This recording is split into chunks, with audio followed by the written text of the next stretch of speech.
This is nice. You want to make good videos. You want to make sure they look wonderful. You might not have the best camera, but it really doesn't matter. Lighting is the most important thing for having great video content. That and sound. Bad sound.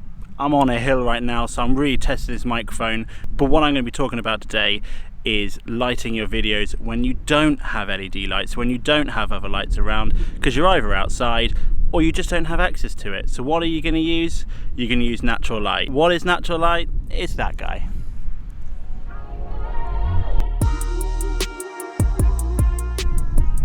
One of the first things you need to consider is your camera.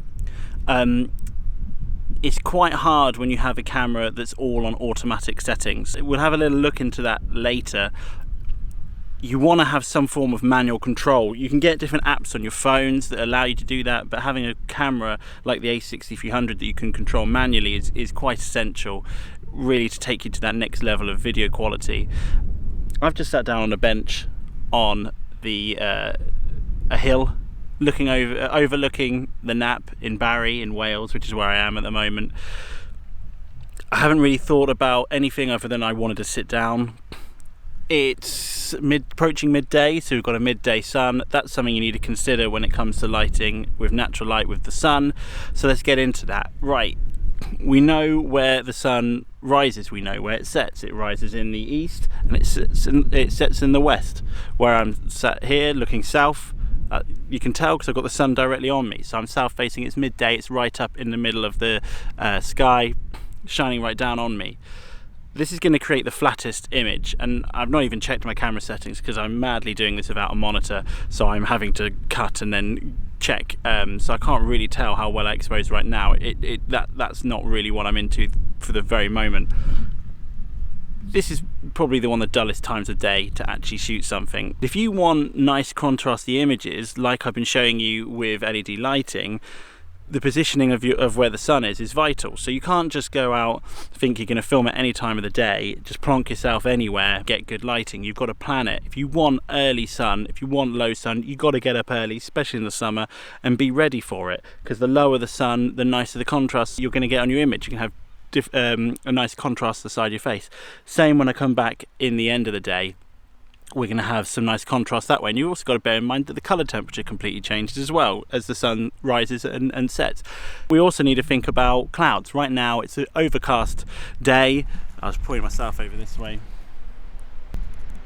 try and get some form of that. So right now it's a very overcast day. The sun is going to be in and out. That's something to consider as well. If you want consistency, you need to choose, well, there's two things really. If you've got a lot of budget, you control the lighting. You put up lots of black material, or you put something to block out the sun and you add in your own lights, or nice big butterfly scrims diffusing the light. Or you need to shoot on an overcast day when the lighting's going to be consistent throughout the whole day, or you just accept what you're going to get. That's three things. And right now we're going to have inconsistent light because the sun's going in and out of the clouds. But what can I do in this situation? I've chosen to sit myself here, just facing south, so I'm going to have the sun coming right down on me. It's as simple as just starting to change your angle slightly and having the sun coming down from the side. Now I've got a very high up light coming down on me here, but instantly I've got more contrast on my face, and this is going to be a more interesting image for people to look at. Flip myself this way, similar thing. If you want the light coming from the other side, if I wanted my short key, which I like, if I look over this way and the camera's coming from this side of the face, I've got myself a short key. So what we're doing here when we're using natural light is, instead of moving the lighting to suit the situation, you've got to move the camera, because, well, the sun's in one place, the planet's spinning, there's not much you can do about that. The simple positioning here, now looking this way, you're going to get a far more interesting image. The background might not be what you want, but that's where planning and the time of day really counts. Right now I'm just talking just natural light by itself. I'm going to do a video soon on bouncing light, which is one of my passions when it comes to cinematography. That's when you can really start to control things, where depending on where the sun is, because what I really like to do is shoot with the sun behind me, so that gives me a backlight, and then bounce some light back into my actors' faces. Bounce light is something I'll go through. It is one of, I think, the most useful tools, that and reflective light, that exists in cinematography. But for now, back to this natural light. So we've got this image here. So I'm on ISO 100, I'm on the lowest ISO possible. I'm on f18 and shutter speed 50 because I'm shooting 25 frames per second. So if you want to maintain the shutter speed, you're only able to change the ISO, but that therefore affects the grain or the noise of your image. Also, you can change the aperture, but if I wanted a blurred background right now, you're not going to get that at f18 really. I would need ND filters, which I don't have, neutral density filters. I really think there's a storm coming in. So one of the considerations, I've set my exposure to manual. The sun's moving in and out behind clouds. At least my exposure is consistent, and your audience watching your film will see the exposure change, and if you're using jump cuts, they're going to see massive change, but it still is a lot more natural for the light to come in and out of clouds and your exposure settings to stay the same in the camera. Right, I'm on auto settings now. The sun's just gone behind clouds. What looks like a lot of rain coming from the sea is heading towards me a lot faster than I'd like, but as I move round, my shutter speed is going to be changing all the time, going from something blurrier to sharper. The aperture is going to be changing, so the focus is going to struggle to keep up. If I was in a darker environment, the noise and the grain would fly up and down as the ISO changes. The ISO I doubt will change too much right now. That rain is getting close pretty quick.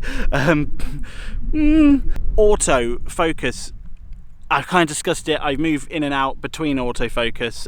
It has its uses. It has its use, especially when you're by yourself like this. Get your shutter speed, double your frame rate.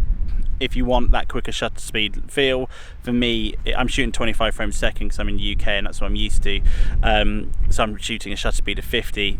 I'll go up to 100 if I want that kind of more sharper look that a lot of vloggers use. I'd avoid going higher than that personally because you're going to start damaging the image slightly. ISO, avoid going too high because you don't want to be too noisy, and then your aperture, it depends on whether you've got ND filters. If not, you use that really as your exposure when you're out and about like this. Let's go back onto manual and lose this auto business. Back on manual, but as this cloud comes flying towards me of impending doom rain, I can feel the exposure completely changing already, and that's one of the things you could be mindful with natural light. You need to control the environment you're given rather than creating an environment to control, which is the main difference between documentary and fiction film as well. And when you go out shooting just with natural light, I often find my skills built up shooting documentaries and on the fly work is often as vital to me as any other classical cinematography training.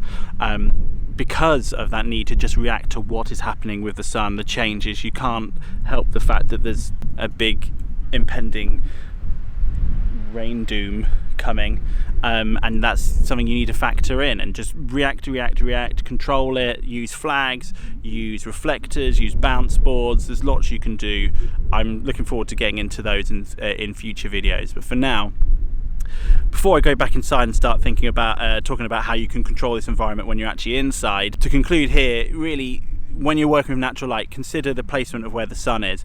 If you want high contrast, come at the beginning or the end of the day when the sun's lower. If you want a flatter image, come during the middle of the day. If you want a softer image, clouds. Right now we've got a softer light. If I come give myself some contrast here with a kind of almost kicker kind of style light coming over here as my key, you get a softer light, softer wraparound, because clouds are the original diffusion. They're out diffusing the sun. When the sun comes out, if I'd filmed this film yesterday when we had beautiful sun, I'd have harsh light on my face and a much deeper contrast. That's something to consider if that's the image and style you want. You've got to plan that.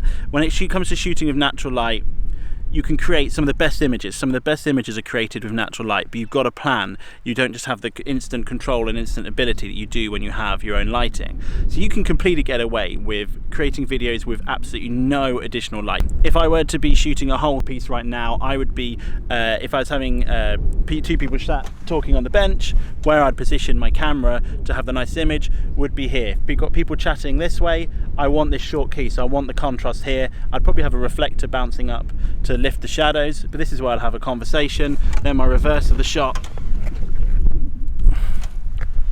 would be over here chatting, and I can already feel it, the sun coming out, so I'm going to have a bit of a harsher shot here, and that's something to consider. So you might want to have a big piece of diffusion up out of shot here, often with like 5-in-1 reflectors. The inside is a nice diffusion panel that you can use to put between you and the sun. I've often done that on films when I've started the scene and there's cloud cover, I like to shoot wider at the start and then move into the close-up for cinematography reasons, because as you get in, if the sun does come out and becomes harsher, you can easily add diffusion in to remove those hard shadows on your actors' faces, and often the background you can do different things, blurring out to hide it, and you can get away with it in the edit. And if you've got a good colorist, you can get away with absolute murder.